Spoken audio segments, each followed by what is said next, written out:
So you're looking to get the NEXX SX100R Abisal Helmet, and you're looking for more information? Then come to the right place. Keep watching and I'll go through a brief sort of description, pros and cons of the helmet.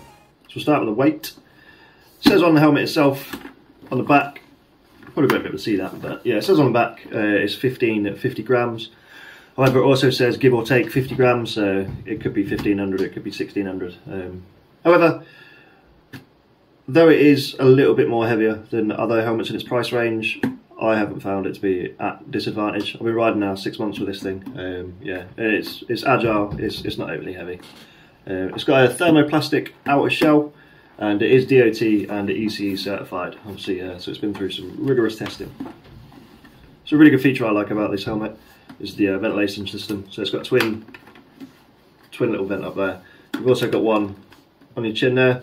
Obviously, as you can see, I've put Subaru on mine to mount my camera, so this is no longer effective. Look at this one. You can see there's the second vent there. However, this top one alone does the job like more than needed, so I haven't ever felt the need to relocate my camera. That does the job as it is. As you can see at the back, it's got its own like sort of air exhaust system. It's a lot of engineering has gone into this. The ventilation system is really, really good. However, if that's not quite cutting it for you, you can just crack your visor a little bit on one of the settings, and then that'll completely demist you. Talking about the visor then, so it's got 4 settings. As you can see there, slightly cracked. Next setting, all the way up. Central tab to lift it open with, so it's not at the sides, it's bang in the centre. Where I mounted my camera, probably not the best place for it, but it's still easy to get to.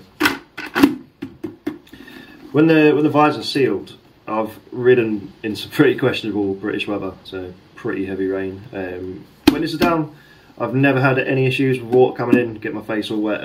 Yes, it's a really good, nice seal when it's closed.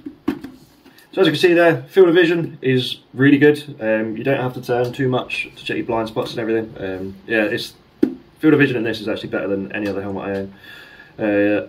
As you can also see, it's pin lock ready. So it's got your pin lock mounts in there. I've got one in there currently. If you're buying in Europe, it will actually come with a pin lock. I'm not so sure about the States or any other countries. However, like I said, if you're buying from Europe, then it's going to come with a pin lock ready to install straight away. Main features of the visor that I really like is it's incredibly easy to get off. It's just got quick release buttons, like lever things. Pull them, and it's out straight away, and you can get your pin lock straight in there. Just really easy to remove, clean, and then bang straight back on. Just as easy to get back on. With that as well, you can see on the side there, there's a little lever, internal sun visor, so you don't have to go out and buy multiple different visors for your rides. This is really effective. I've never felt the need to think that I need to go and buy like a tinted visor or anything. This works perfectly well. A lot of the time during the summer, I'll have my visor up, this down, obviously just to cool myself down, and that keeps all the bugs out of my face anyway. But yeah, this is actually really, really good. Keeps the sun like sort of workable. So as you can see, chin curtain there, that is quite easy to knock off. I've knocked mine off a fair few times, to be honest. Taking it off, putting it on. It's relatively easy to put back in. It's quite a sturdy sort of plastic bracket that you just clip back in. But yeah, I've knocked it off a few times. My wife owns the same helmet in pink. She is constantly knocking hers off. From other reviews I've read as well, people have actually lost it when it's riding. I've never had any dramas once it's on. It's quite sturdy, and then you have to probably really do something quite dramatic to lose it on a ride, or they just haven't fitted it correctly. But yeah, it is what it is. It's a budget helmet, so you can't expect miracles. The strap there, quick release, nice and easy to get in and out of. Maybe not the most safest method for your strap. However, I rate them. I prefer helmets with these anyway because it's just easy, and I'm lazy. Looking in, you can see the lining there. The lining is incredibly easy to take out. I've got, as you can see, sort of cables running all over the place. I've got one for my comms unit, one for my microphone going into my camera. But yeah, it was all really easy to take out. It's all just Velcro. Rip it out, bang all your stuff in, all your wiring, put it back in, and yeah, same for when you want to clean it. Take it out, wash it, put it straight back in. It's all really, really easy to get out and put back in. Really comfortable as well, to be fair. So something I have noticed about this helmet, I'm at the top sort of bracket of a large helmet. Never had this issue before with other helmets, always bought a large. The NEXX does seem to come up a little bit small. I get quite a lot of pressure on my ears and the side of my head.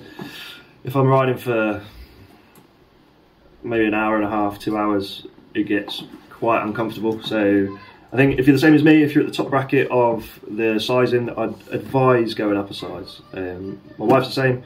She's at the top end of her size, still bought the recommended size, and she's quite often in rag in long rides. So just bear that in mind. I think they do come up a little bit small. It's not a massive game changer. It's still comfy enough. However, I probably should have gone up a size. Something I am a little bit disappointed in. This is one of the more expensive helmets I've bought. I've got plenty of other quite cheap, really entry-level helmets, and this is the noisiest one that I own. I'm not entirely sure why. I can only assume it's like all the ventilation, but even when I completely close down all the vents, have a visor down, it's still quite noisy. It's not enough so that I can't hear people talking to me in my headset, or if I've got my music on, I can still hear all of that. However, definitely wear earplugs with this one. Yeah, because it's by far the noisiest helmet I've got. So I think price-wise, you can expect to pay somewhere between 130 to 170 pounds. I've seen it multiple times on all sorts of different European websites for like on sale quite often. I actually got it when it was on sale. I think I got mine for at the lower end about 130. Since then, it's gone back up to, I believe, about 165. Yeah, the price seems to really fluctuate. But it is like a really solid helmet, and you can't really knock the price for it. Yeah, you just get what you pay for, really. It's got a lot of really good features, and surprisingly, it is my most expensive helmet, but it's also my best helmet. Obviously, the features really good, but the looks of the helmet itself is what really sold it for me. The black one, bit more of a matte finish. The other sort of brighter colours have got quite a shiny vinyl finish. However, I'm more into sort of darker matte finishes, hence why I went for the black. So the pink one, as I said, a lot more shiny, sort of varnished, just a brighter helmet. If you're into the shiny helmets, then yeah, get one of the coloured ones. However, like I said, I'm really into the matte sort of finish, so I went for the black. So on the side of the helmet here, you've got a sort of ready-made attachment for the XCOM2 NEXX intercom unit, the Bluetooth headset essentially. I've got my own one on there. As you can see, I've mounted mine. Mine's a little cheapy, I think Chinese brand one. However, yeah, if you own the XCOM2 or whatever, this comes ready, so it can just be fitted straight onto it. So there you go, that's it with it off. You just bang the unit in there, and then obviously feed all your cables in and everything. However, if you haven't got it, just keep the cover on. It doesn't let any water in or anything. So for the price that you pay, it's a really solid helmet. It's definitely my favourite helmet that I own. Not that I've got like hundreds of helmets, however, this is definitely my preferred helmet.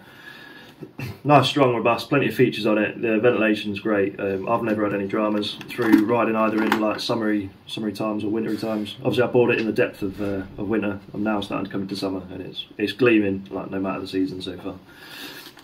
Aesthetically, it's amazing if that sort of artwork's what you're into. Like I said, it's slightly heavier than others, but not enough to be a huge drama. But yeah, massively rate it. And hopefully that answers any questions that you've got about the helmet. Cheers for watching, guys. If I missed anything that you want to know, please drop it in the comments and I shall endeavour to find out for you. And I shall hopefully catch you in the next one.